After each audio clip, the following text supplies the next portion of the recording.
Boa noite. Olá, boa noite, Natália.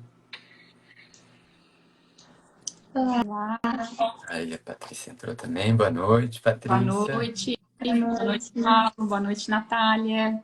Boa noite. Então vamos lá.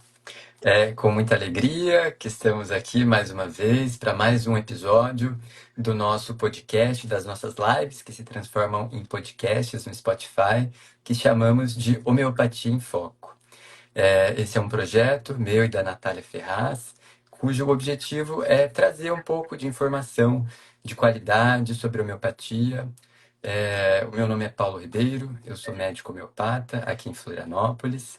A Natália, minha companheira nessa também, é pós-graduanda em homeopatia, residente aqui em Florianópolis também. E hoje teremos a participação da doutora Patrícia, que também é médica homeopata, de Criciúma. Dá um oi pra gente, Patrícia. Aí, maravilha. E, né, E o nosso tema de hoje, da sou nossa live... da Catarina, né, Paulo? Isso mesmo. Acho que pode Isso mesmo. se apresentar, Patrícia, pra gente também. Tá? Então, eu sou a doutora Patrícia Martins, como o Paulo falou, sou de Criciúma, Santa Catarina. Minha primeira especialidade é a medicina de família.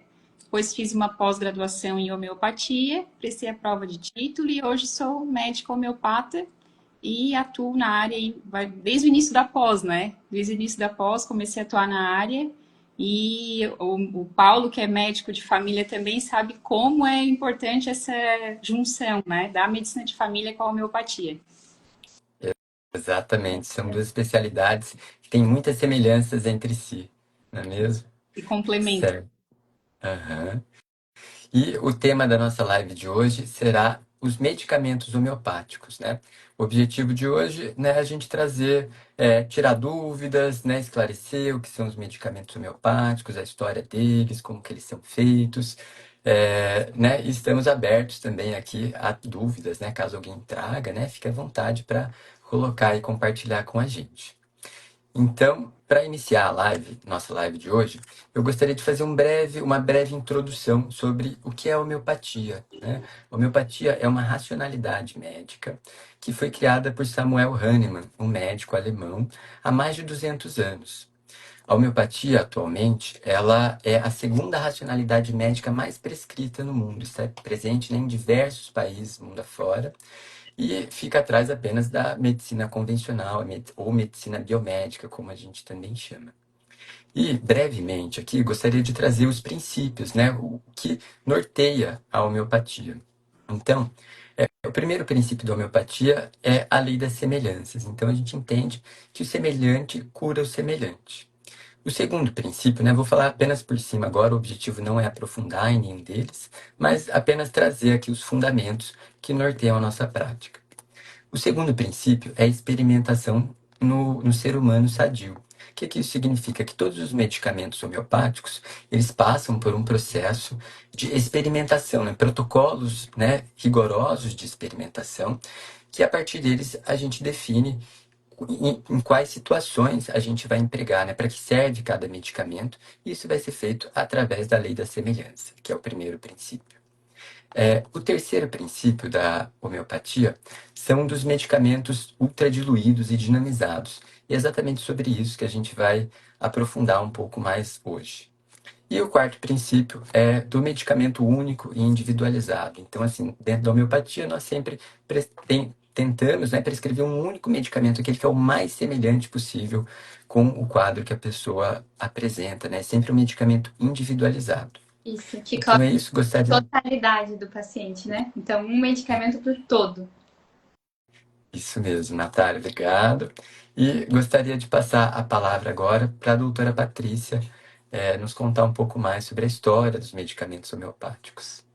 Como iniciaram, né?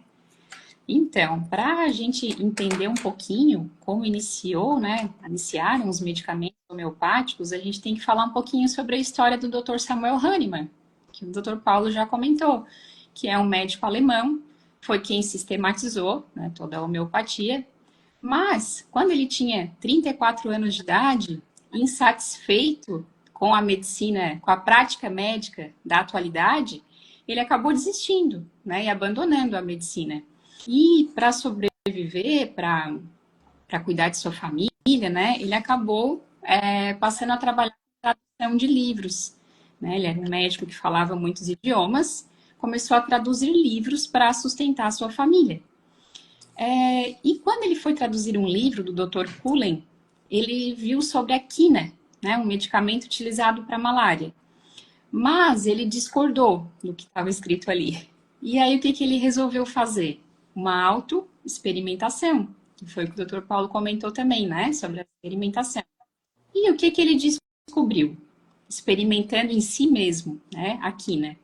Que ele passou a observar, né, passou a apresentar sintomas semelhantes ao da malária. E aí o que ele, gênio, né, que era, o que ele pensou, o que ele constatou? Se a quina traz, né, é capaz de produzir sintomas semelhantes ao da malária numa pessoa sã, numa pessoa sadia, ela é capaz de produzir a cura, né, desses sintomas ou da malária numa pessoa doente, né? Então, foi aí que se descobriu o primeiro medicamento homeopático, que foi a quina, através dessa autoexperimentação.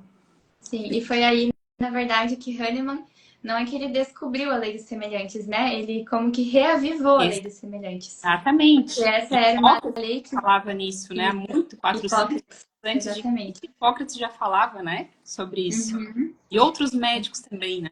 Exato. Eu e o Paulo, a gente fez até um episódio do nosso podcast contando bem essa história, assim, de da onde surgiu esse paradigma, né, de uma medicina que considera a lei dos semelhantes e versus uma medicina que considera a lei dos opostos. E aí a gente trouxe isso ao longo da história, assim, como é que foi esse vai e vem de médicos afirmando a lei dos semelhantes e médicos afirmando a lei dos opostos e as duas coexistindo em toda a história. Então, para quem tiver curiosidade de ouvir, assim, esse episódio histórico, assim, bem importante, bem interessante também. A história da homeopatia eu acho fantástica, né? Eu até me emociono, assim, quando eu leio sobre, ou quando eu assisto alguma aula sobre. Então, eu vou ouvir no podcast esse episódio. Eu amo ouvir sobre a história da homeopatia. Então, e até continuando assim, né? Então, Hahnemann, através dessa experimentação em si mesmo, ele descobriu a lei redescobriu, né? Reavivou essa lei dos semelhantes. E aí, o que ele começou a fazer? Ele começou a experimentar outras substâncias em si e nos seus discípulos. Então, em outros médicos, também em familiares, ele começou a experimentar outras substâncias para conseguir entender o que essas substâncias eram capazes de causar e, simultaneamente, capazes de curar. Mas nisso, ele percebeu que, mesmo dando substâncias em doses baixas, elas ainda eram capazes de causar efeitos colaterais, reações tóxicas.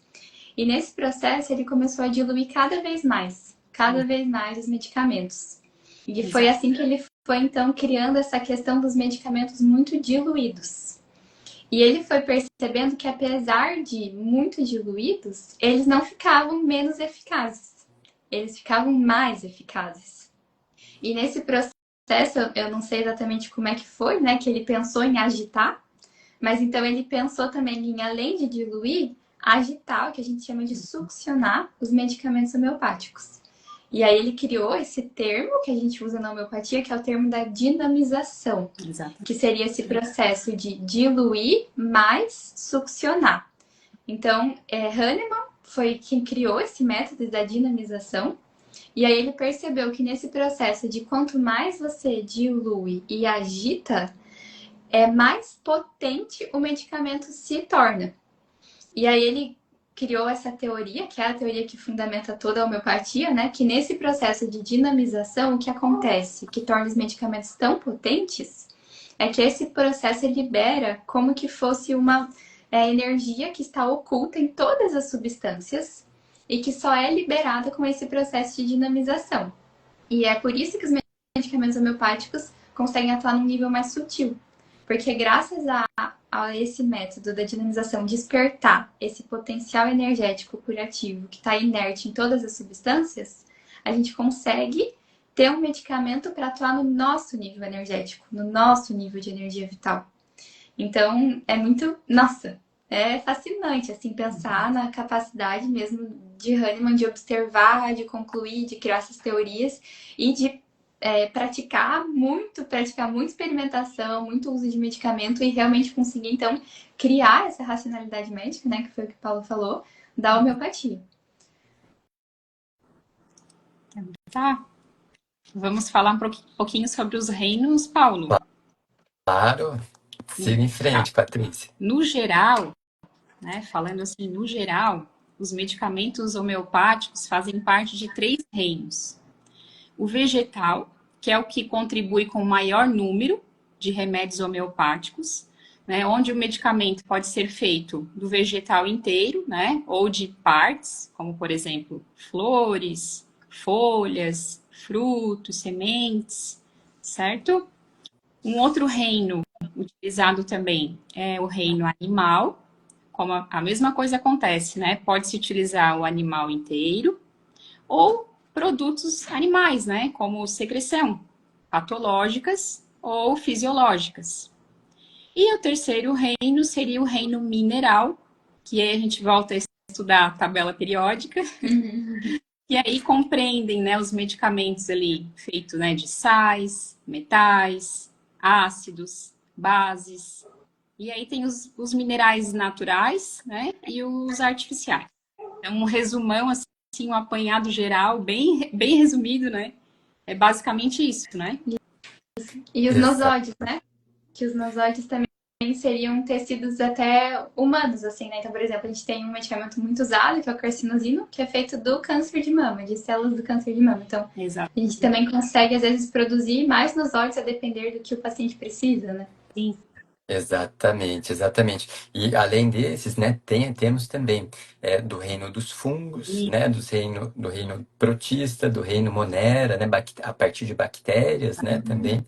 E todos esses medicamentos, né, passam por esse processo de ultradiluição e dinamização, né, que consiste, o Hahnemann criou uma escala chamada CH, Vou que explicar. ela...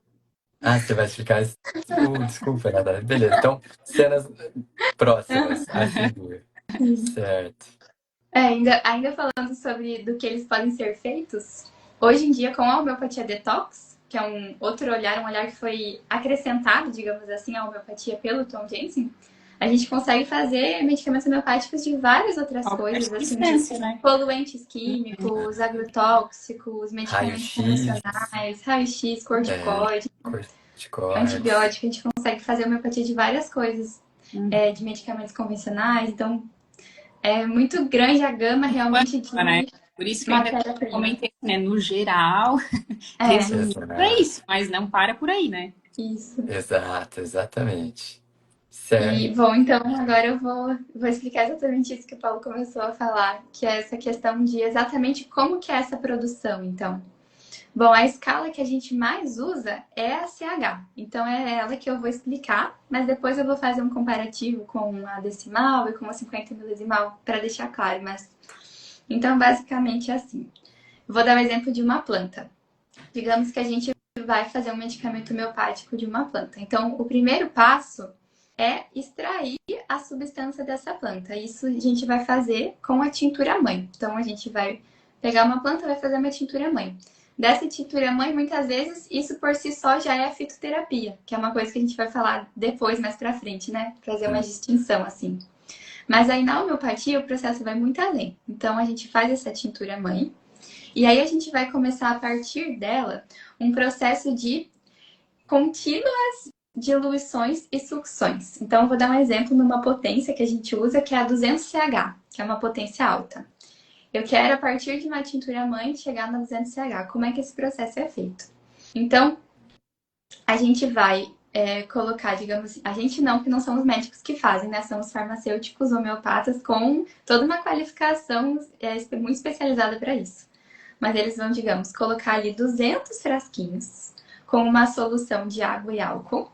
E aí eles vão pegar uma parte dessa tintura mãe para 100 partes de água e álcool e vão diluir, agitar 100 vezes. E essa vai ser a solução 1CH. Então, eles vão pegar uma parte dessa solução 1CH, colocar na 2CH, colocar nesse segundo potinho. Aí vão succionar mais 100 vezes, agitar mais 100 vezes, e aí vai estar formada 2CH. Então, eles vão pegar uma parte da 2CH, diluir no próximo frasquinho para 100 partes de água e álcool, agitar mais 100 vezes e assim vai até chegar na 200. Então, imagina, né? É um trabalhão que eles têm, assim, quando a gente pensa na primeira vez em que eles chegam numa potência. E aí, como é que é na prática, né? A gente tem no Brasil hoje 2 laboratórios, que são os laboratórios que produzem o que a gente chama das matrizes. E essas matrizes são o seguinte, por exemplo, um medicamento, o Coffea Cruda, que é feito do café.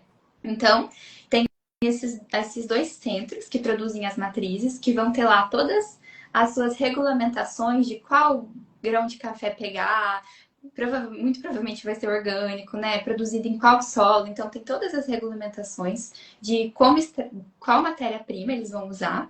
E aí, a partir disso, como fazer a tintura-mãe. E aí, eles vão deixar prontas algumas matrizes específicas. Então, por exemplo, a gente usa muito comum a potência 5,6CH. Então, eles vão ter a matriz do 4CH, que essa matriz eles vão distribuir para vários laboratórios. A gente usa muito a 30CH, então eles vão ter também a matriz ali do 28, 29CH, que eles vão também distribuir para os outros laboratórios. E aí, no caso da 200, eles vão ter armazenada a matriz do 199CH, que eles também vão distribuir para os outros laboratórios.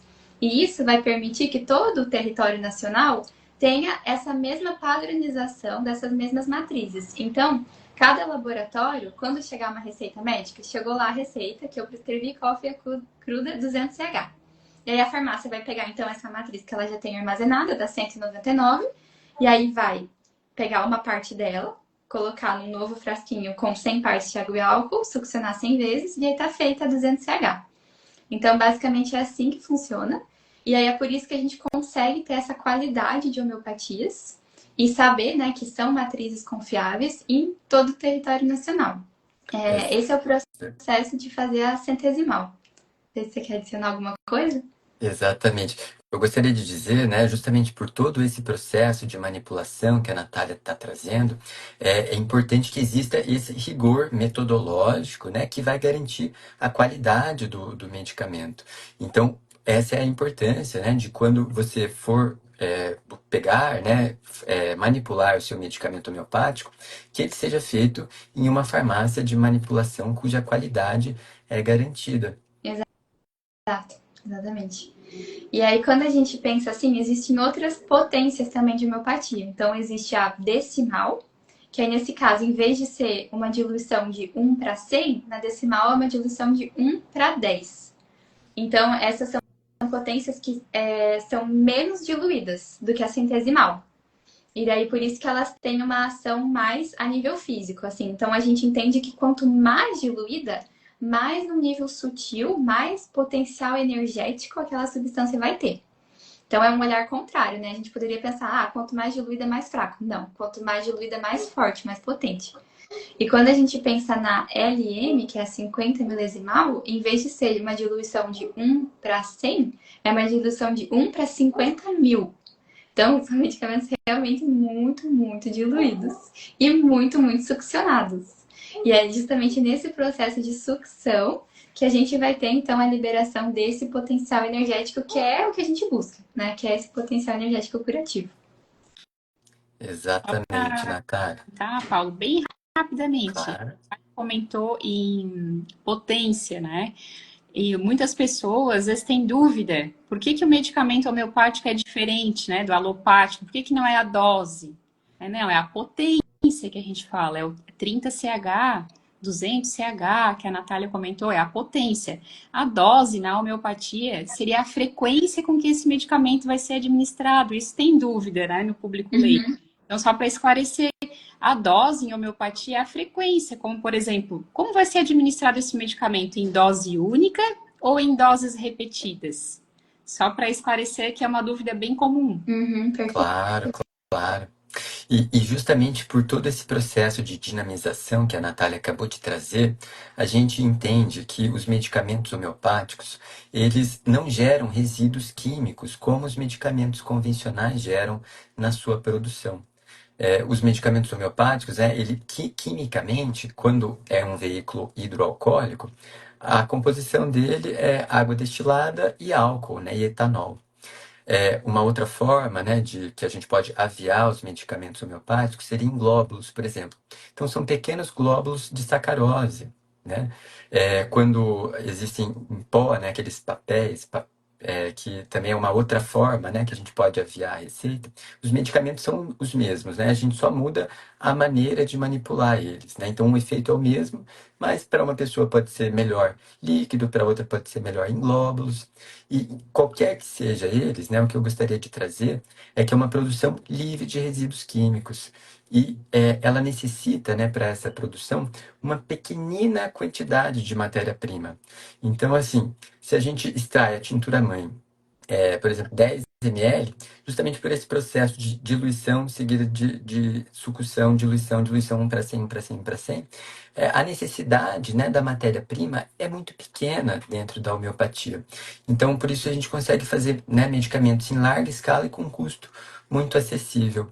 E, além disso, né, uma outra questão, pensando nessa questão do ecossistema, os medicamentos homeopáticos, quando ingeridos por pessoas ou por animais, eles não geram excretas químicas ativas como os medicamentos convencionais geram. Então, assim, né, pessoas que tomam, por exemplo, fluoxetina, existe, né, composto ativo excretado pela urina ou pelas fezes dessas pessoas que acaba por contaminar os ecossistemas. Então, né, essa também é uma grande diferença que a gente tem para os medicamentos alopáticos, na questão da produção. E agora eu gostaria de trazer um paralelo, né, entre o que seria, né, os medicamentos homeopáticos e os medicamentos alopáticos, assim, né, fazer um paralelo entre eles. Então, a primeira coisa que eu gostaria de trazer é que os homeopáticos, eles são todos, né, eles agem através da lei dos semelhantes, né? Então, a gente prescreve na homeopatia para aquele semelhante. Em contrapartida, na medicina convencional, a gente sempre prescreve pelo contrário, né? A lei dos contrários que impera dentro da medicina convencional. Ou seja, se a gente está com uma febre, a gente dá um antitérmico. Se a gente tem uma infecção bacteriana, a gente dá um antibiótico. Se a gente tem uma infecção por fungo, a gente dá um antifúngico, né? É assim que opera dentro da medicina convencional.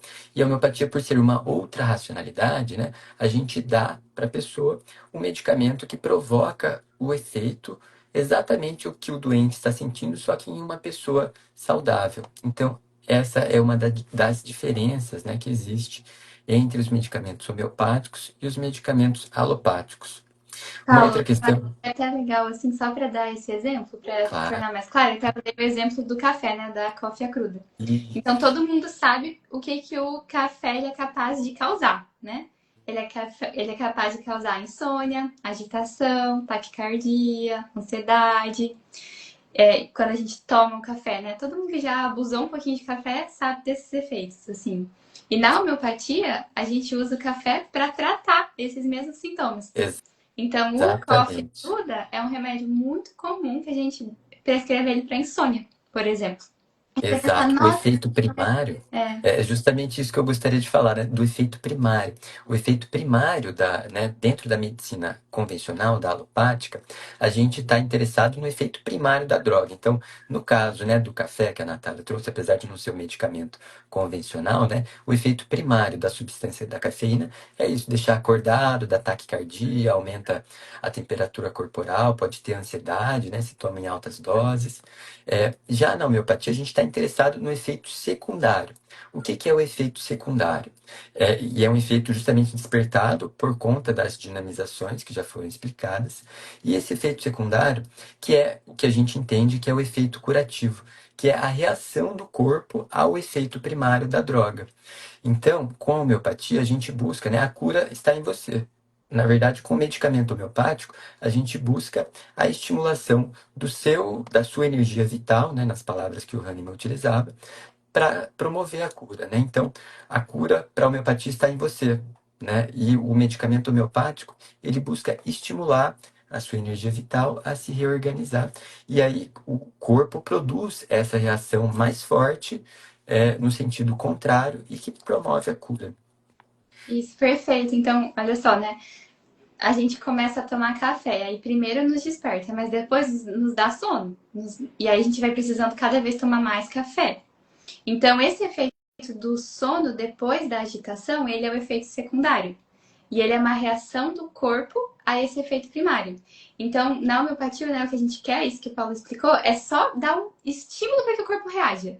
Então, você não vai precisar tomar um monte de café para ficar super ativo e depois ter a reação de sono. Não, a gente só vai dar o estímulo necessário para sua energia vital reagir e já vir o que você procura, que é o sono. Então, nesse Exatamente. sentido. Exatamente. E por isso a gente entende, né, que a homeopatia ela tem um efeito curativo. Já para a alopatia, a gente tem o efeito da substância enquanto ela está em circulação. Né, o nosso corpo, né, é um ótimo metabolizador aí de diversas substâncias, né? Então, quando a gente toma uma dipirona, por exemplo, para uma dor, né? Uma dor de cabeça, tomei dipirona. A dor vai ser aliviada enquanto dura o efeito, o tempo de meia-vida ali da substância dipirona. Se isso for feito muitas vezes, pode ser que o seu corpo venha a desenvolver uma dor de cabeça crônica, justamente pela reação, né, do seu corpo, pelo que seria, que a gente chama dentro da homeopatia de efeito secundário, a droga, né? Então, a droga foi metabolizada, foi excretada, não tem mais ação, então, né, o corpo, né, volta a manifestar o sintoma inicial, e aí a gente vai paliando, né? Essa é a diferença. A gente entende, né, que os medicamentos alopáticos, em muitos casos, eles fazem apenas uma paliação do sintoma, que é um controle do sintoma, qualquer que seja, durante o período que a droga está ali agindo. A droga foi excretada completamente, não tem mais efeito, o sintoma volta. Né? Para a homeopatia, não, a gente faz esse estímulo, como a Natália trouxe, e o próprio corpo se reorganiza, né? Então, a gente entende que é um efeito curativo. Exato. Você Essa é a... ensina para o corpo o caminho que ele tem que fazer. Então você vai Isso. lá na energia vital, dá aquele estímulo, mostra como é que ele tem que reagir, ele aprende como é que ele tem que reagir. Por isso Exatamente. também, né? Uma outra. Opa, pode falar, Patrícia, diga lá. Sim, as mães falarem, né? Ah, mas o meu filho usa antibiótico sempre, sempre, né? E nunca melhora, nunca cura. Porque não cura, né? A gente sabe, suprime os sintomas, mas tá toda a vida tendo que manter o tratamento que está fazendo efeito, como o Paulo comentou, durante a administração, né? Durante o tratamento.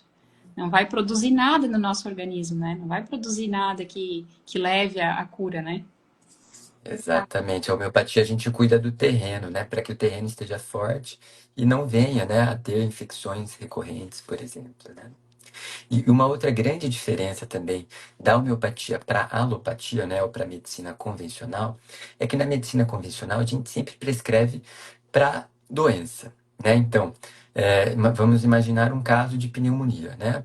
Existe ali a primeira linha de tratamento, né, com antibiótico, no caso, né, desse exemplo, para pneumonia. Então, a gente trata a doença.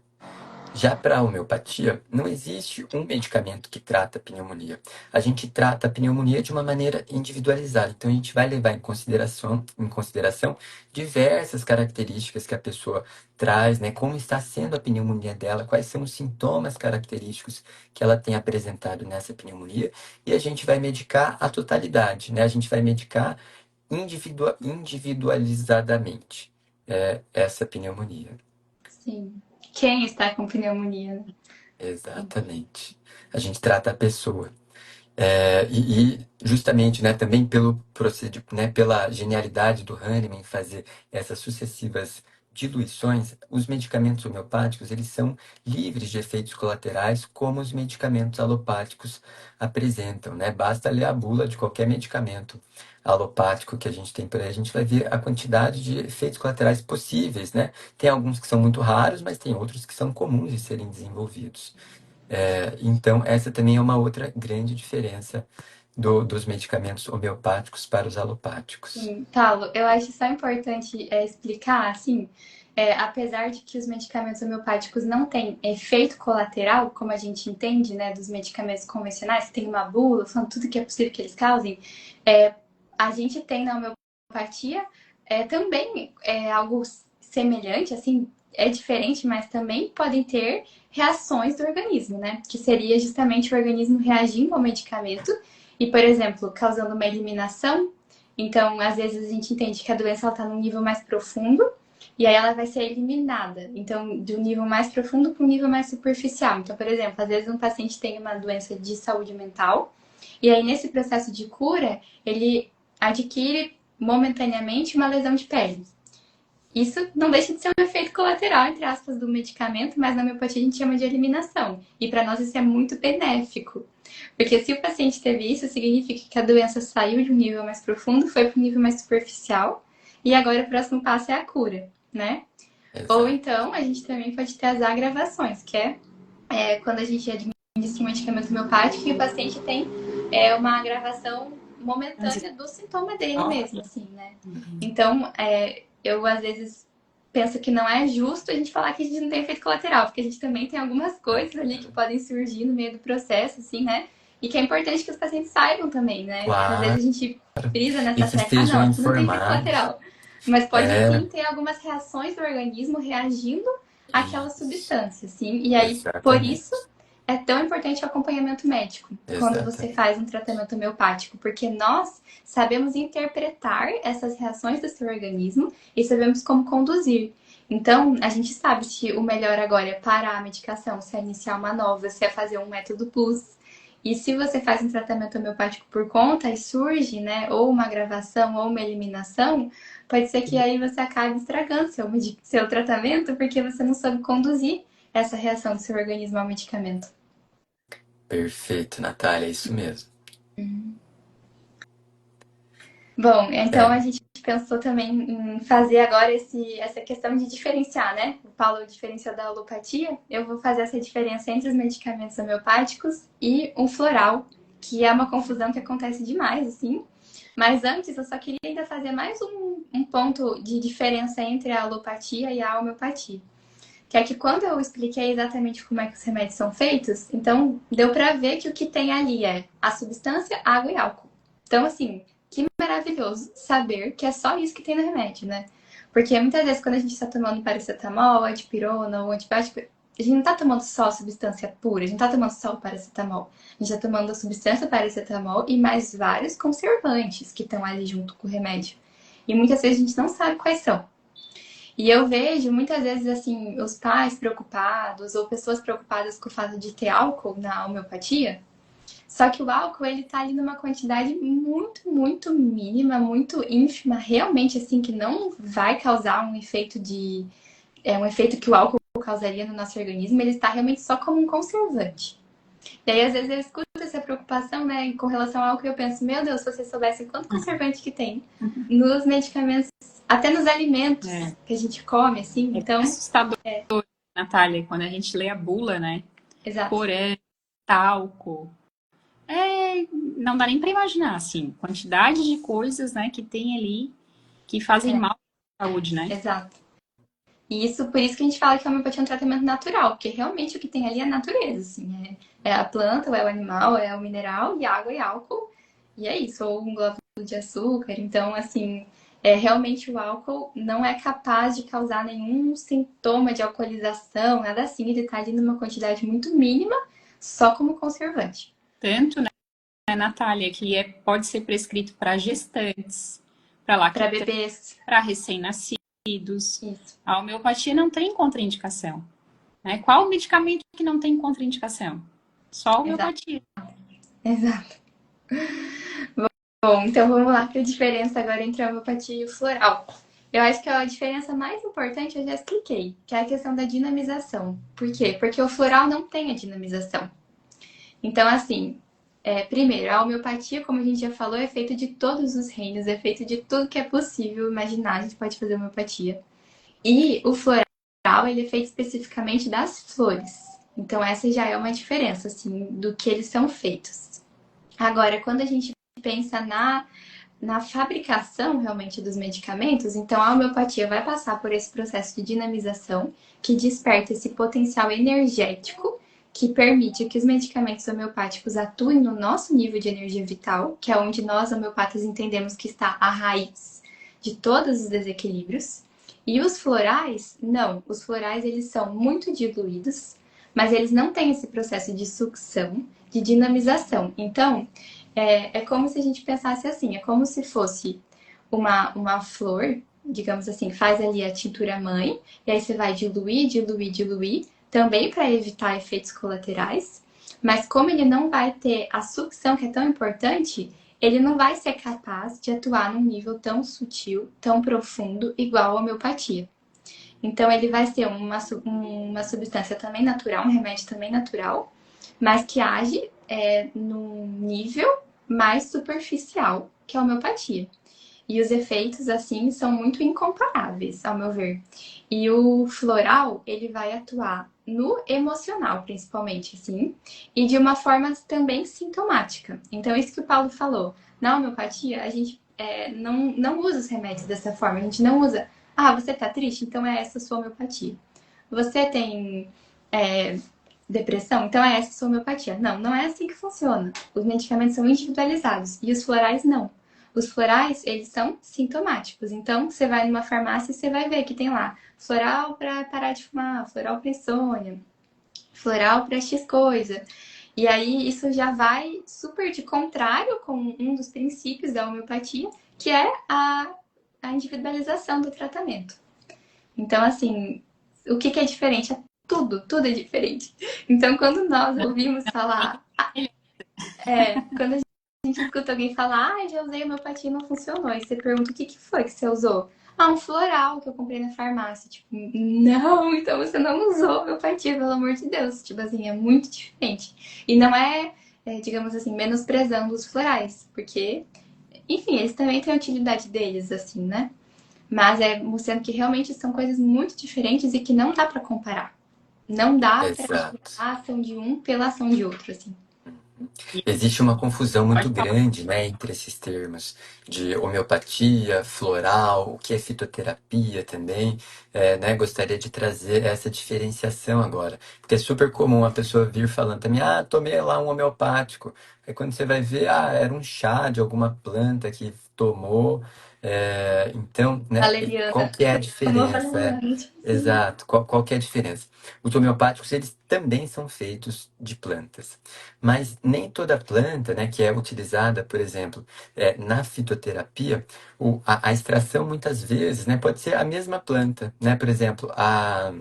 É, por exemplo, a castanha da Índia, né, que é um fitoterápico, mas que também é um homeopático, né? A produção delas pode se fazer de maneira diferente, uma vez que a extração, né, da tintura mãe para a homeopatia segue toda essa rigorosa esse rigoroso procedimento para se fazer a extração. Então tem que ser daquela parte exata da planta, no período de floração, por exemplo, exato que ela está, que nasceu na região tal, né? Então, todos esses são, né, que estava sob um solo tal, que tinha uma tal umidade. Então, tudo isso são, né, por isso que é muito rigoroso a produção dos medicamentos homeopáticos. Já os chás, né, a fitoterapia, de uma maneira geral, a fitoterapia, né, você pode ter acesso numa farmácia de manipulação, existem fitoterápicos manipulados, né, em cápsulas, em comprimidos, em xaropes, né? E existe também a fitoterapia, essa de fundo de quintal, né? Que a gente pode ter no nosso quintal ali uma melissa, a gente pode ter, por exemplo, um guaco, né? Isso, e justamente, né, a gente vai pegar ali a folha, independente da época do ano, independente né, do que for, e vai fazer uma infusão, por exemplo, né? Vai esquentar ele ali em água e vai fazer um chá para a gente tomar, né? Então, essa também é uma outra grande confusão que existe, né? De fitoterapia, com homeopatia, com floral, e pensamos, né, em trazer isso justamente para tentar desmistificar um pouco sobre esses conceitos. Exato. E nesse caso do chá, ele não é nem super diluído, né? Ultra diluído, e nem succionado. Então, também Exato. nada a ver com homeopatia. Exatamente. E trazendo um pouquinho sobre a aromaterapia, e também é algo que gera confusão na mente das pessoas, né? Toda essa prática, A gente, na verdade, chama de prática terapêutica, né? Isso tudo que a gente está falando agora, fitoterapia, aromaterapia. Então, e nada tem a ver com a homeopatia, que é uma racionalidade médica, não só na forma de preparo, né, do medicamento, mas também na forma de ação, como foi falado, né? Nenhuma dessas práticas terapêuticas tem essa capacidade de agir tão profundamente no organismo como a homeopatia. Nenhuma delas.